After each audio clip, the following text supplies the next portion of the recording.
El puritanismo fue un movimiento de los siglos XVI y XVII que buscaba purificar a la Iglesia de Inglaterra de los restos del catolicismo romano, sin embargo su influencia va mucho más allá. El puritanismo fue un movimiento de reforma dentro del naciente anglicanismo inglés a fines del siglo XVI y cuya influencia se ha extendido hasta nuestros días. Se han escrito cientos de libros que tratan de comprender este movimiento que influyó a personajes tan importantes como Charles Spurgeon o Martyn Lloyd-Jones. ¿Qué es y cómo nació el puritanismo? ¿Qué podemos aprender de los puritanos? ¿Cuál fue su raíz? Para comprender el origen de este movimiento tenemos que irnos hasta las confusiones amorosas del rey Enrique VIII. En 1534 fue promulgada en Inglaterra un acta de supremacía, convirtiendo al rey en cabeza suprema de la Iglesia de Inglaterra. Con la anulación de su matrimonio con Catalina de Aragón, el rey Enrique VIII y el Parlamento separaron la Iglesia de Inglaterra de Roma en 1536. En 1547, Eduardo VI, hijo de Enrique VIII, se convirtió en rey, esto que permitió un avance rápido del protestantismo en el país. María Tudor, hija de Enrique VIII y Catalina de Aragón, se convirtió en reina en 1553, luego de la muerte temprana de Eduardo VI. María restauró el catolicismo e intensificó la persecución a los protestantes. Muchos protestantes fueron asesinados y cientos huyeron al continente donde absorbieron los principios doctrinales de los reformadores europeos. Elizabeth I,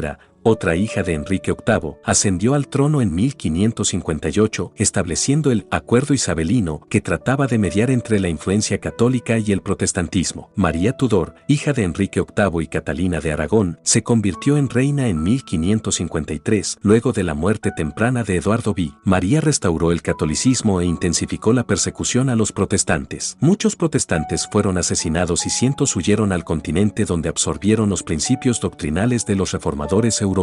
Elizabeth I, otra hija de Enrique VIII, ascendió al trono en 1558, estableciendo el Acuerdo Isabelino, que trataba de mediar entre la influencia católica y el protestantismo. Estas críticas venían principalmente de los grupos calvinistas ingleses, fuertemente influenciados por la Reforma en Suiza, que fueron denominados puritanos, ya que querían purificar a la Iglesia de Inglaterra de las influencias católicas. Pero el trato que recibieron fue hostil. Al negársele la oportunidad de reformar la Iglesia establecida, el puritanismo recurrió a la predicación, los panfletos y a su importante influencia en los centros educativos como Cambridge u Oxford. Elizabeth I murió en 1603 sin dejar heredero y se designó como sucesor a Jacobo I, hijo de María Estuardo, que ya gobernaba en Escocia. Cuando el rey fue coronado, los puritanos, a causa de la presunta formación protestante del rey, tuvieron esperanzas, así que presentaron una petición en 1603, firmada por cerca de 1000 ministros puritanos, en la que pedían que la Iglesia anglicana fuera completamente puritana. Pero el rey estuvo poco dispuesto y la única idea valiosa que aprobó de ellos fue ordenar una nueva traducción de la Biblia,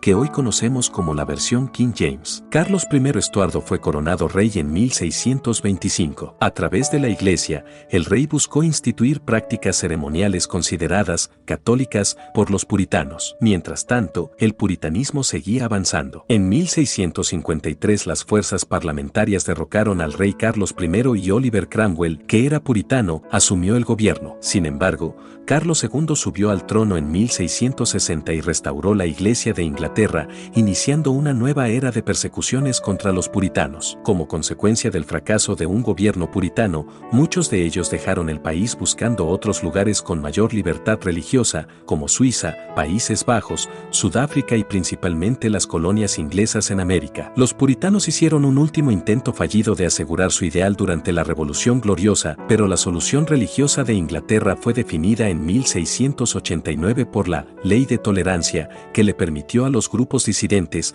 como el puritanismo, seguir funcionando en el país, pero separados de la Iglesia anglicana. La llegada de los puritanos a las colonias inglesas de América fue la oportunidad para establecer el tipo de gobierno que no pudieron establecer en Inglaterra. Allí fundarían la mayor cantidad de comunidades puritanas y vivirían un auténtico auge de sus creencias, formando en buena parte el carácter de lo que serían más tarde los Estados Unidos. Muchos hombres de Dios, a través de la historia, han encontrado en el puritanismo una gran fuente de inspiración y edificación. Charles Spurgeon logró recopilar más de 1000 escritos puritanos puritanos en su biblioteca y Martin Lloyd-Jones patrocinó la fundación de una biblioteca con más de 2000 libros puritanos y fue un profundo estudioso y seguidor de estos creyentes. La influencia de los puritanos es enorme. Fueron pioneros en preocuparse por la alfabetización universal. Mientras en la Inglaterra del siglo XVII la alfabetización no llegaba al 30%, entre las colonias puritanas ascendía al 80% entre hombres y mujeres. La razón era simple: todos debían poder leer su Biblia. Como consecuencia,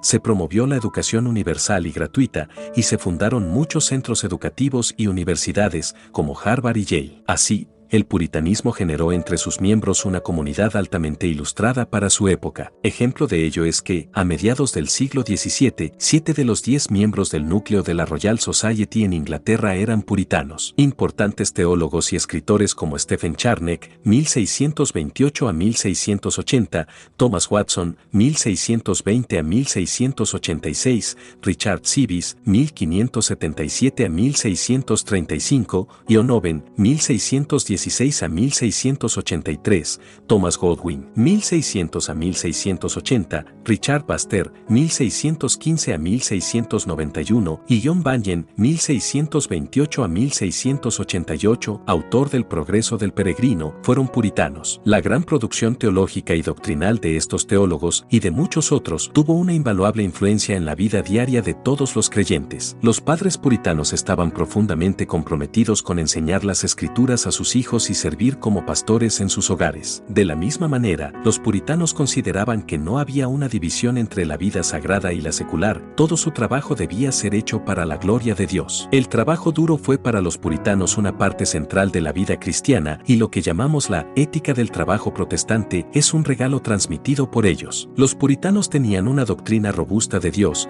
de su gloria, de su soberanía y de su santidad y justicia, nunca desligada de su amor. Tanto sus escritos como sus oraciones muestran una visión de Dios profundamente arraigada a su majestad. Entendieron también que la verdadera adoración es siempre un eco de las Escrituras. Siempre buscaron en la Biblia las respuestas a la verdadera naturaleza, misión y práctica de la Iglesia, y en el proceso edificaron congregaciones con una madurez espiritual y un conocimiento de las Escrituras realmente admirables. De la misma manera, estaban maravillados ante el amor de Dios mostrado en Cristo y su obra redentora. Para ellos, la vida y toda la enseñanza cristiana debían estar centradas en Jesús. John Owen escribió al respecto en su libro The Glory of Christ, La gloria de Cristo. Es al contemplar la gloria de Cristo por fe que somos edificados espiritualmente y edificados en este mundo, porque al contemplar su gloria, la vida y el poder de la fe se fortalecen cada vez más. Es por fe que crecemos para amar a Cristo. Entonces, si deseamos una fe fuerte y un amor poderoso, que nos den descanso,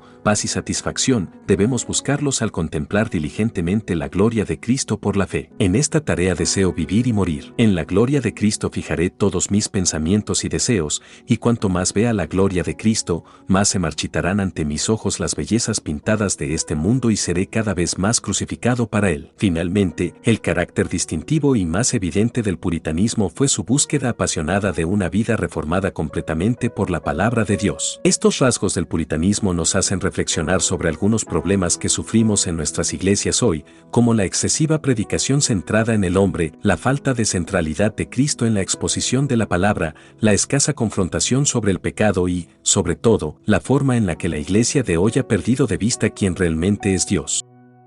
Una lección importante del puritanismo para nuestros días es que no podemos desligar la visión, la misión y el quehacer diario de la Iglesia de la palabra de Dios. Siempre que la Iglesia ha copiado modelos seculares para su estructura, funcionamiento y cumplimiento de la misión, termina pareciéndose más a los modelos seculares que al modelo que le demanda la Biblia. Por esa y muchas razones más, vale la pena examinar la forma en la que los puritanos vieron reflejada su vida y la de la Iglesia en las Sagradas Escrituras. El legado del movimiento puritano se hace relevante cada vez que la Iglesia quita su mirada de Cristo y pierde de vista la centralidad de las Escrituras, como está sucediendo hoy de muchas maneras.